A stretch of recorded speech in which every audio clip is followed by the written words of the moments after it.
Hey guys, welcome back to Gaming News on Clownfish Gaming. I think we're going to talk about the situation with Sweet Baby Inc. and Kabrutus on Twitter right now. He's actually calling for people to stop harassing journalists and Sweet Baby Inc. employees on his behalf. Now, I don't think he's going to stop fighting against Sweet Baby Inc. In fact, he's launching a new website called DEI Detected, but he's basically saying, hey, we're the good guys. Let's not take it too far. Now, for those of you who don't know what the situation with Sweet Baby Inc. is all about, the long and short of it, and I don't know if I've talked about it on this channel, I've talked about it on the main Clownfish TV channel, but the long and short is there is a company in Canada called Sweet Baby Inc., and they are considered a narrative consultation something.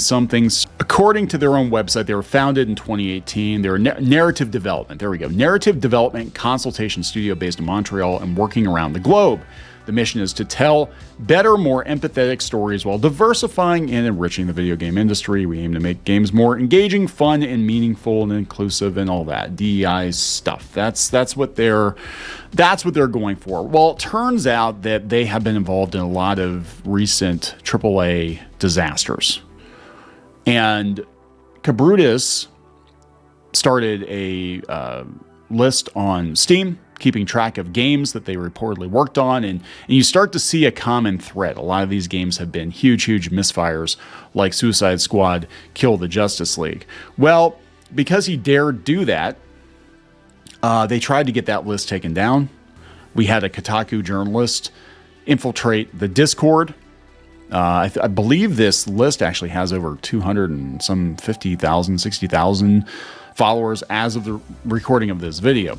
But this whole thing has blown up into what a lot of people are calling GamerGate 2, and we have a lot of people that never weigh in on this kind of stuff and video game drama weighing in on it. Now the whole story has been, the alt-right chuds are at it again, and they're harassing women and minorities, and we know the drill, guys, right? We've been down this road before.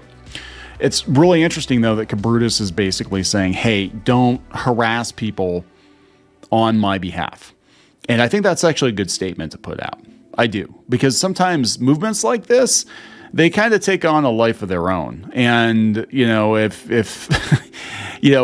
people look at it and they're like, oh, this is the guy that started, whether intentionally or accidentally started GamerGate 2, then if anything goes south, and I guarantee you things are going to go south at some point, they're going to go real far south, they're going to blame him.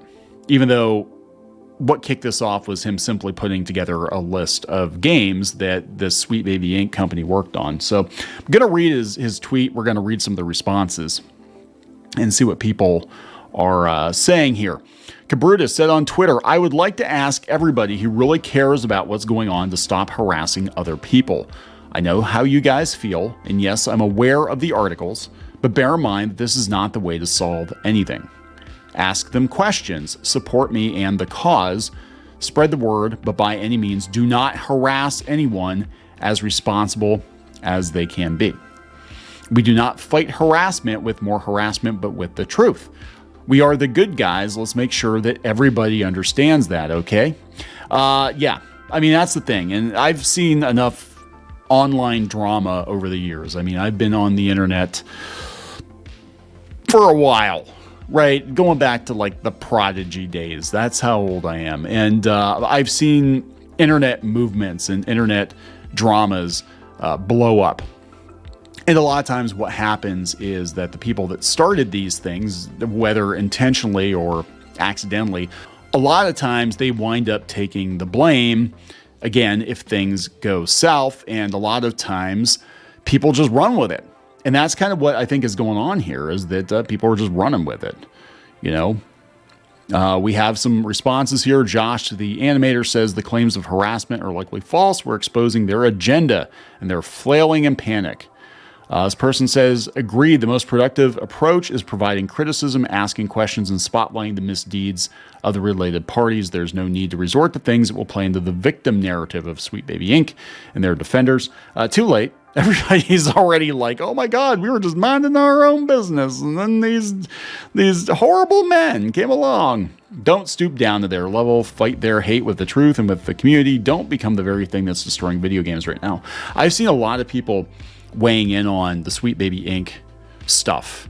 I'm talking like both sides of the political aisle here. These people do not play video games. You cannot convince me that they play video games, that they've ever touched a video game. And all of a sudden, they're all weighing in on this drama. And they have no idea what's actually going on. You have a lot of people that have a lot of axes to grind with DEI in general, that they want to jump into the Sweet Baby Inc. And it's like, okay, name 2 games that they worked on. Do you have any idea what you're talking about? And then usually the answer is no. They don't have any idea what they're talking about. Scratchpoint says, what's with this Wii stuff? You made a Steam curator page. You're not some type of leader. The existence of your page is harassment in their eyes, as is normal criticism. The virtue signaling does nothing any normal person already knows, not to act unhinged. Yeah, but people still do. Again, I've been on the internet for a long time. This is why the movement part 2 is going to be just as cringeworthy as the first time around. Come on, don't be like that, says Torgash Headbanger. All he meant was it's bad press when the journos can point to a few bad apples and paint us all by the same brush. This happened with Star Wars. You know, of course it happened with the movement part 1 too, but it also happened with Star Wars, where the media was out there saying that Kelly Marie Tran was harassed off the internet, and she might have gotten harassed. I'm sure she probably did get harassed. Anybody that's a celebrity, even a minor celebrity, you know, you're opening yourself up to harassment and pushback or whatever. But she deleted her social media, and she basically left the internet, as I understand it. But the journalists ran with that, and then they ramped it up to a whole nother level, and they started trying to tie anybody who was critical of Disney Star Wars to like some political movement, some far-right political movement, you know. And they're like, and anytime there'd be an article about Star Wars, and anytime there'd be any criticism of Star Wars, they would always resort to that, like, well, did you know they harassed Kelly Marie Tran off the internet? The Nazis and the bigots, you know. So what I'm saying is, like, if it blows up, you know, if it blows up, they're going to take every opportunity they can. And they're already doing it. I guarantee you they've got people out there screen capping everything. And yeah, this person says, hey, I don't see this as him virtue signaling whether or not I agree with his assessment of the situation. I don't see where I do see where he's coming from. This person's scratch point has been a dissenting voice. Oh no. I can understand the inclination to do it, but I don't believe it accomplishes anything. People who are going to be unhinged will continue to be so. That's true. I mean, that is true. You have people that just, a lot of times people are already crazy and they just look for a movement to latch onto to express their craziness. And that's on both sides of the political aisle. I've been around a long time. I've seen it. Yeah, ultimately, it's just a statement of disavowal that the people villainizing him will never accept. I don't know about that. So this is Richie DeWitt, Richie soon at GDC, founder of It's Bare Knuckle. These are some of the games he worked on. Partner manager at Raw Fury. You know, yeah, his posts are protected now. So that's very typical. But he's basically like, yeah, you know, if by any chance you happen to be working in this industry and you are voicing said opinions, I'll screenshot you, put you on a person list, and advocate that you'll never work at a company I work for or associate with. Cheers. Wow. Yeah, so it's going to get nuts, guys. It always does. It's happened in comics. We had, you know, Comicsgate, same kind of a thing, same mentality.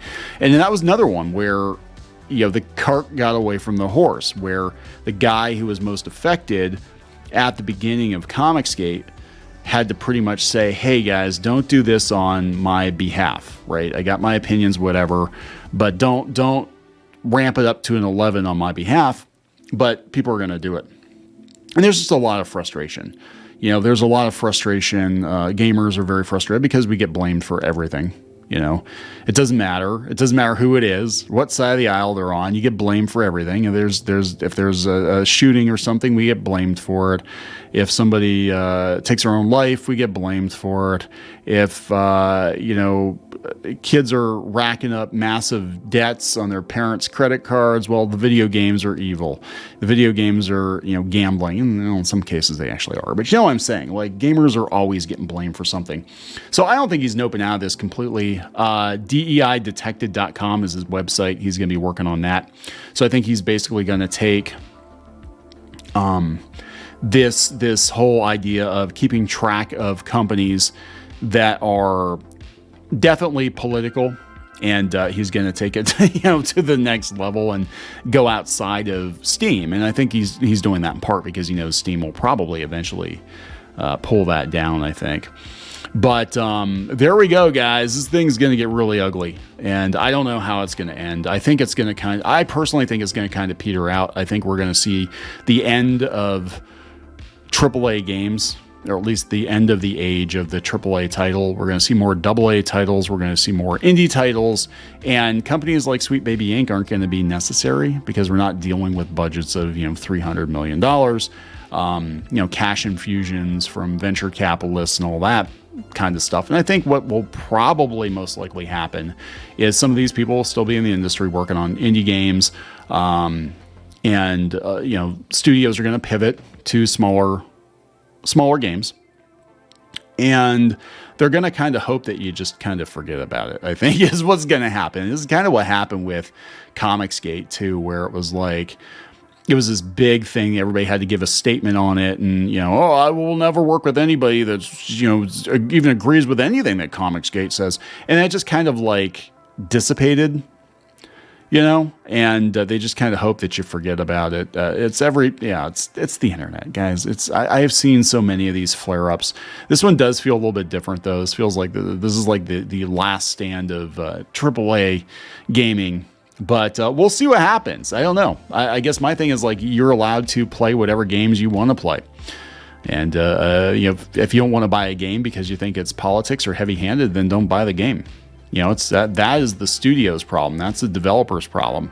If people don't want to buy their games because they don't like the politics in the game, then that's their problem. It's not your problem. You're under no obligation to support anything you don't want to support.